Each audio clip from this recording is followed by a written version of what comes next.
Hello and welcome to How to Deal with Grief and Trauma. My name is Nathalie Himmelrich.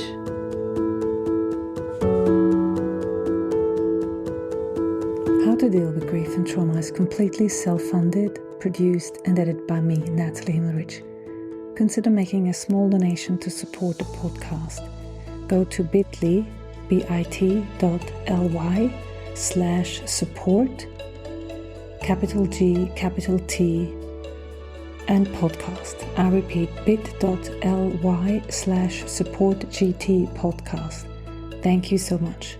And for more information, please visit Nathalie's website, join the podcast Instagram page, and subscribe to the newsletter to receive updates on future episodes.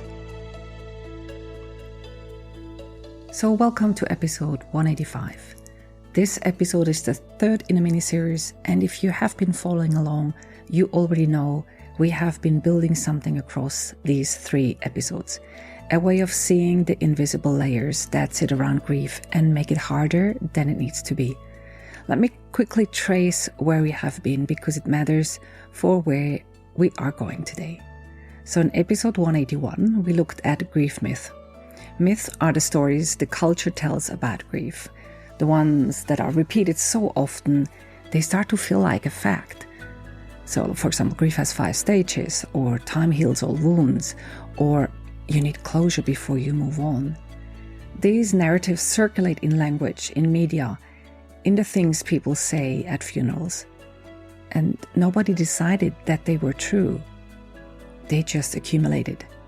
And when someone's actual experience of grief doesn't match the cultural script, when they feel relief instead of sadness, when they are still carrying it years later, when they are grieving something that isn't a death, the conclusion often is drawn that it's something wrong with them.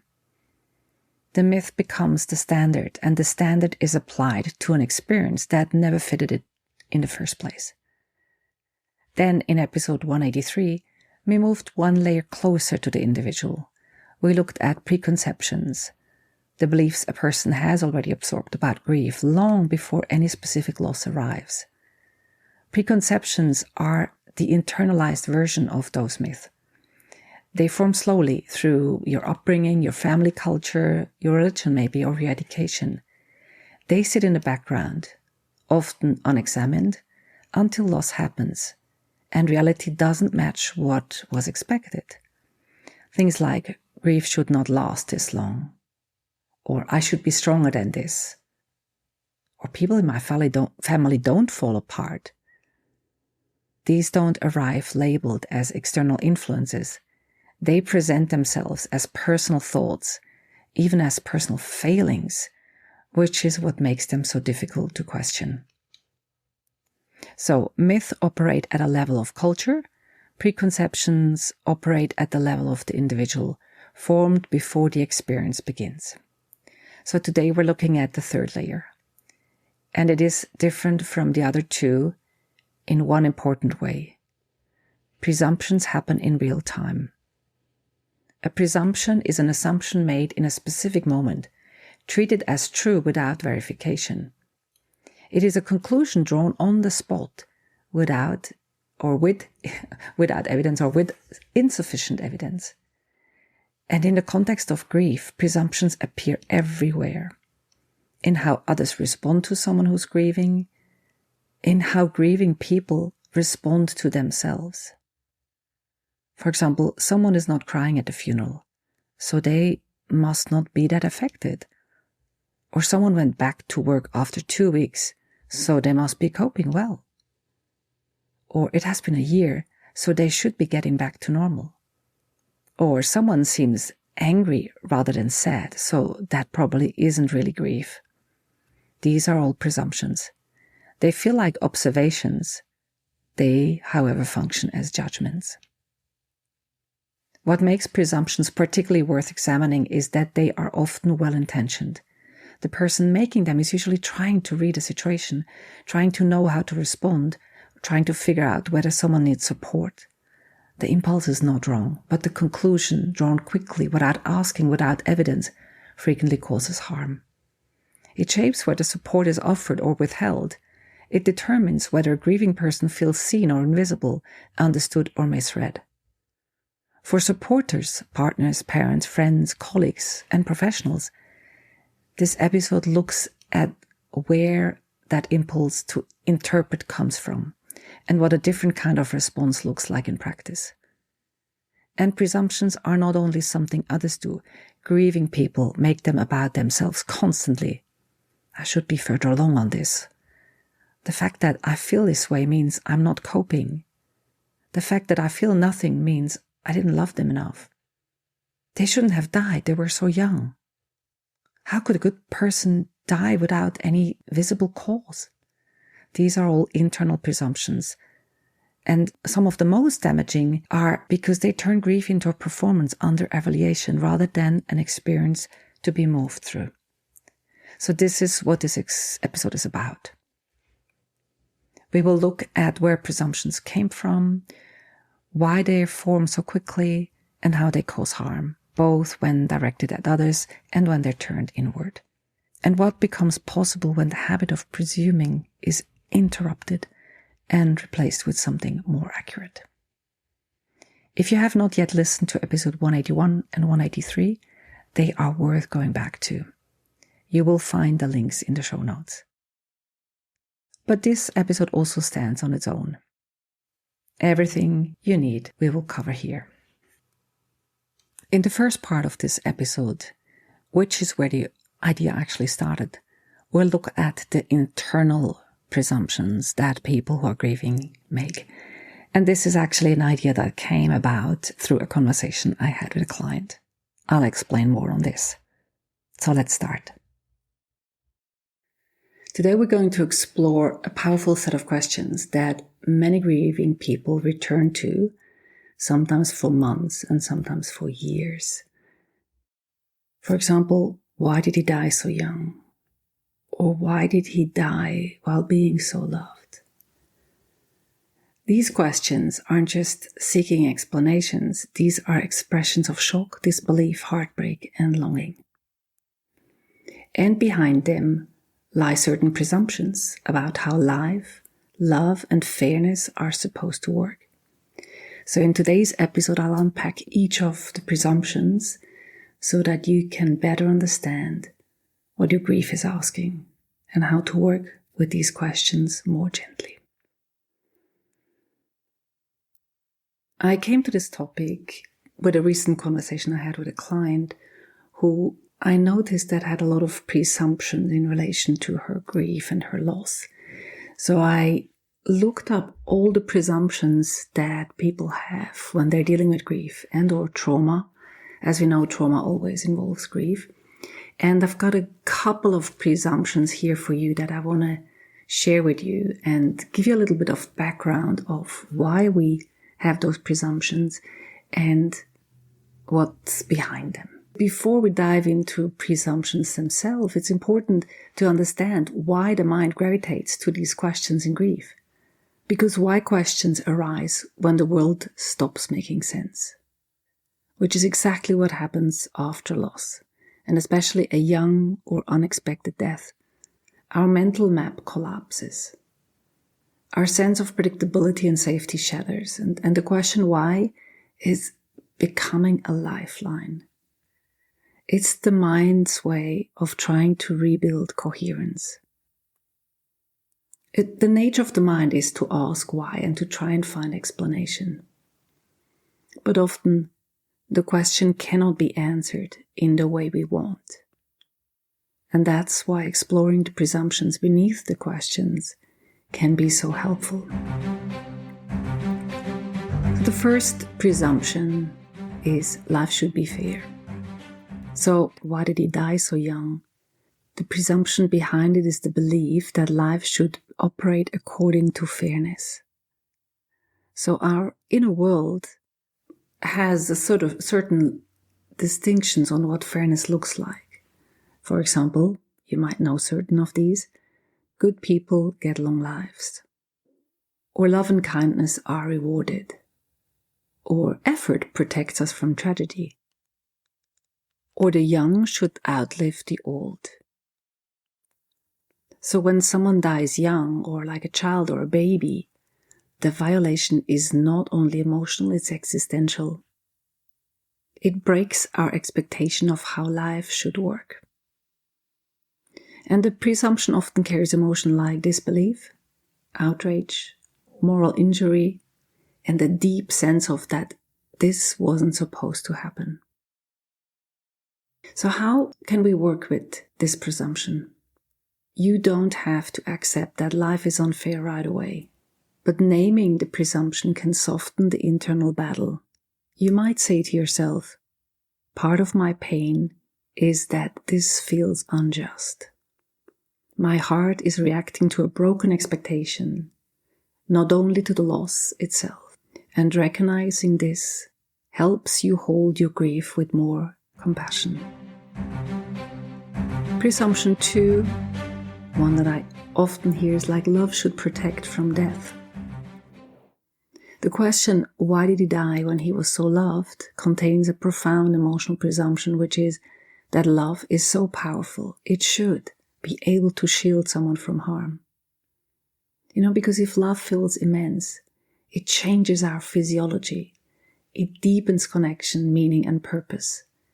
It feels life-giving, so much so that the idea that love has limits can feel unbearable.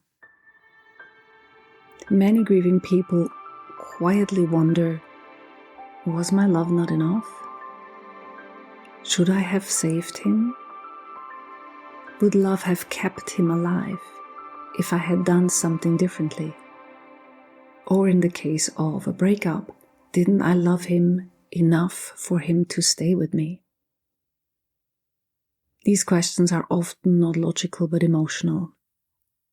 They come from a place where love and protection lived side by side. So how to work with this presumption?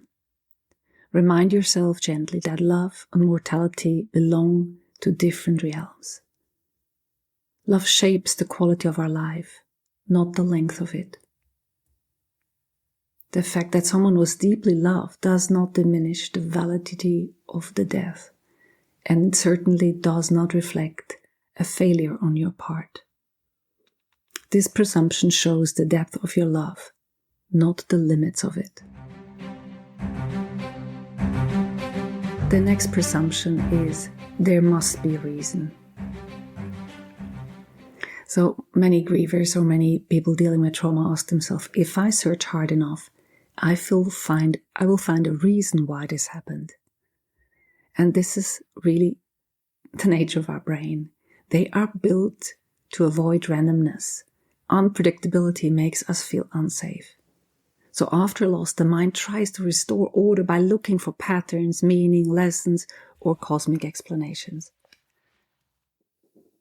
And this presumption may sound like, there must be a reason he died young. Or maybe it was fate, karma, timing, destiny. Or maybe I missed something. And often people want someone to blame. And if they don't find someone outside, they might blame themselves. The longing for a reason is really a longing for stability. So how you might work with this presumption?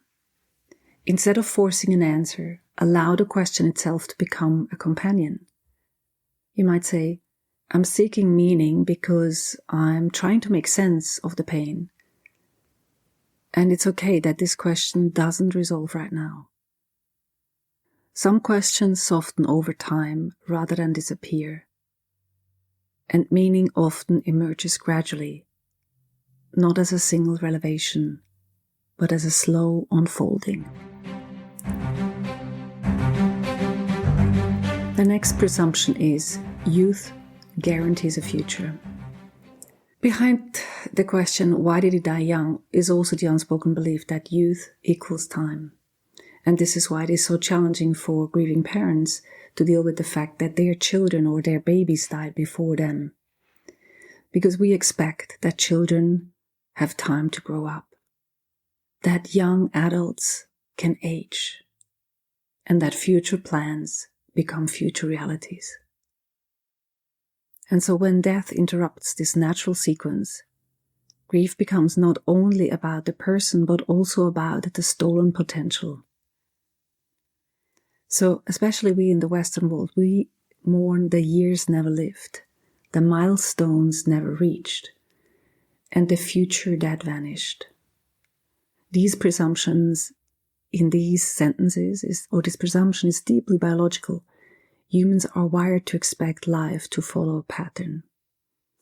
Interesting to note that, as I wrote in my first book, Grieving Parents, Surviving Loss as a Couple, is that people in Ghana, as an example, so in Africa, they do not mourn potential, but they mourn past.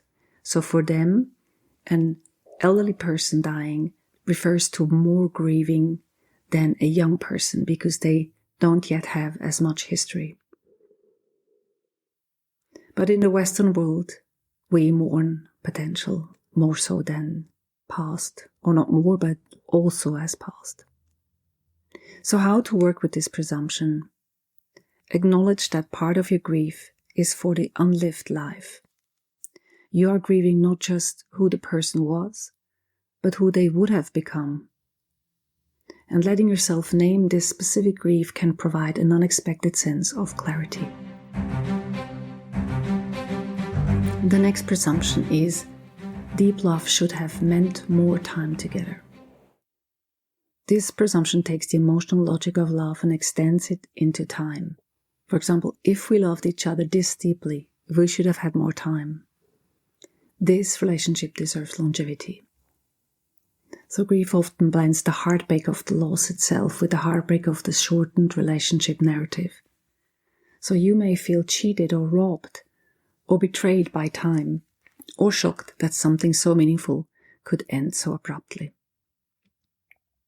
How to work with this presumption? You can acknowledge that the duration of a relationship does not determine its significance. Some of the most profound connections happen in short spans.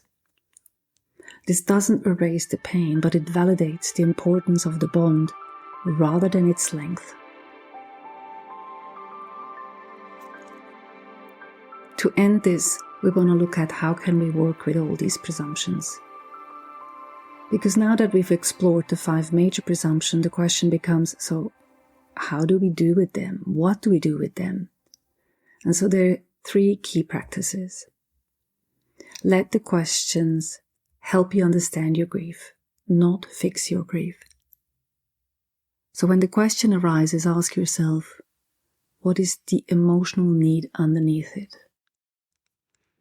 Often the question expresses longing, love, or fear, not confusion. The second key practice, let the presumption soften your self-blame.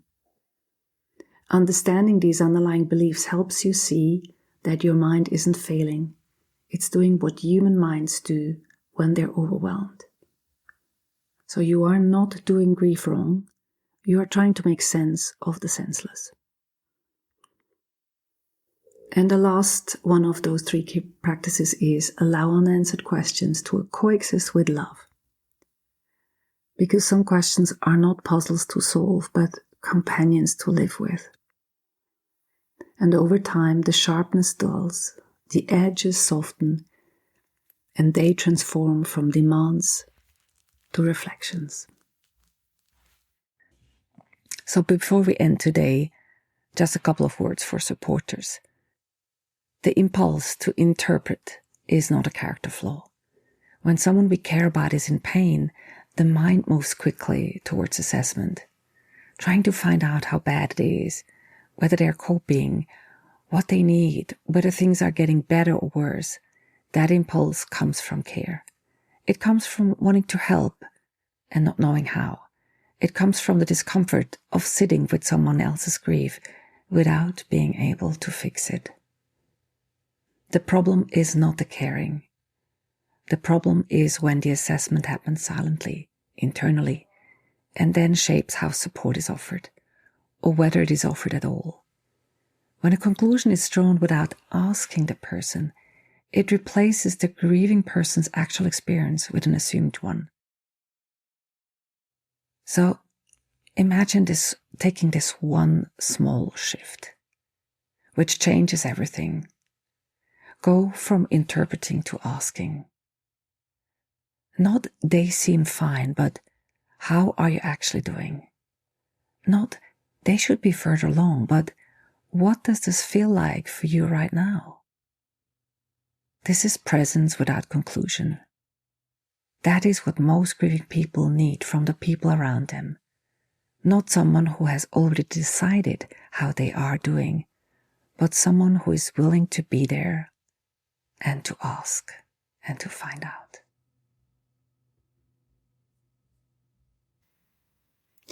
So as we close, I invite you into a gentle reflection. Take a breath and bring the person you're grieving to mind. Now ask inwardly, which presumption is the most alive in me right now? And what does this question reveal about my love, my values, my humanity?